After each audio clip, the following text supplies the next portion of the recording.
نے بہت سے انسان دیکھے ہیں جن کے بدن پر لباس نہیں ہوتا، اور بہت سے لباس دیکھے ہیں جن کے اندر انسان نہیں ہوتا۔ صرف پیسہ ہی رزق نہیں، بلکہ عقل، ادب، چہرہ، اولاد اور علم بھی رزق ہیں، اور اس سے بڑی بات یہ ہے کہ بہترین دوست بھی رزق میں شامل ہے۔ ماں باپ کے ساتھ آپ کا سلوک ایسی کہانی ہے جو لکھتے آپ ہیں، لیکن آپ کی اولاد آپ کو پڑھ کر سناتی ہے۔ دل ایک آئینہ ہے، اگر وہ بدی سے پاک ہے تو اس میں خدا بھی نظر آ سکتا ہے۔ اس دنیا میں کوئی خزانہ سانپ کے بغیر، کوئی پھول کانٹے کے بغیر، اور کوئی خوشی غم کے بغیر نہیں ہے۔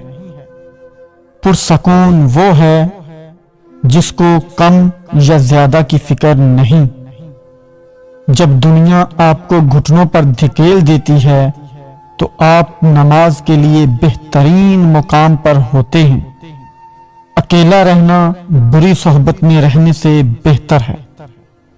بے شک خواہش کو چھوڑنا کرواہٹ پیدا کرتا ہے، لیکن یہ کرواہٹ اللہ کی دوری کی کرواہٹ سے بہتر ہے۔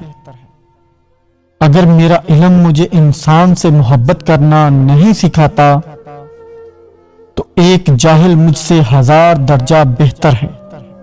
یہ دنیا تمہاری جانوں کا قید خانہ ہے، خبردار اس جانب دوڑو جو خدا کا میدان ہے، اس لیے کہ یہ عالم محدود اور اللہ لامحدود ہے۔ دوست وہ ہے جو تمہیں اس وقت پسند کرے جب تم کچھ بھی نہ ہو۔ وہ چیز جو ہماری ضرورت سے زیادہ ہو زہر ہے، پھر چاہے طاقت، دولت، بھوک، لالچ، انا پرستی، محبت، امنگ، نفرت ہو یا ضرورت سے زیادہ کچھ بھی۔ درویشوں کے علاوہ دنیا کے باقی لوگ بچوں کی مانند ہیں جو دنیا کے کھیل میں مگن ہیں۔ جو درد تم محسوس کرتے ہو وہ پیغامات ہیں، انہیں غور سے سنو۔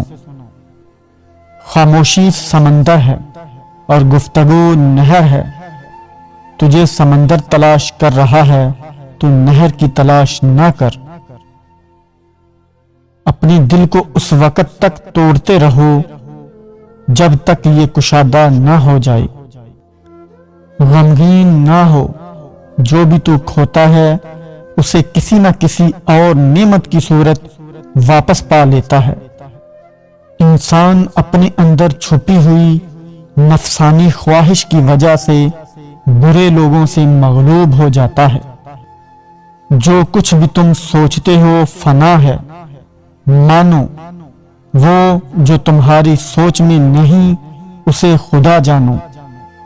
غم سے خالی ہو جاؤ، اس کے بارے میں سوچو جس نے خیال کی تخلیق کی۔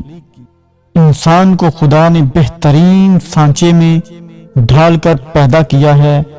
جنتی اور جہنمی وہ بعد میں بنتا ہے۔ جہاں پانی گرتا ہے وہاں سبزہ اگتا ہے، جہاں آنسو گرتے ہیں وہاں رحمت اترتی ہے۔ جس کی نظر سبب الاسباب پر ہوتی ہے وہ سبب سے دل نہیں لگاتا۔ تمہاری روح کے لیے اس سے بڑھ کر کوئی مرض نہیں کہ تم خود کو کامل سمجھنے لگو۔ دانائی کا تعلق بالوں کی سفیدی سے نہیں، عقل اور تجربے سے ہے۔ دل سیاہ ہو تو داڑھی کے سفید بالوں کی کیا وقت۔ جب انسان کی آنکھوں سے آنسو بہتے ہیں تو اس پر رب کی رحمت برستی ہے۔ صبر خوشی کی کنجی ہے۔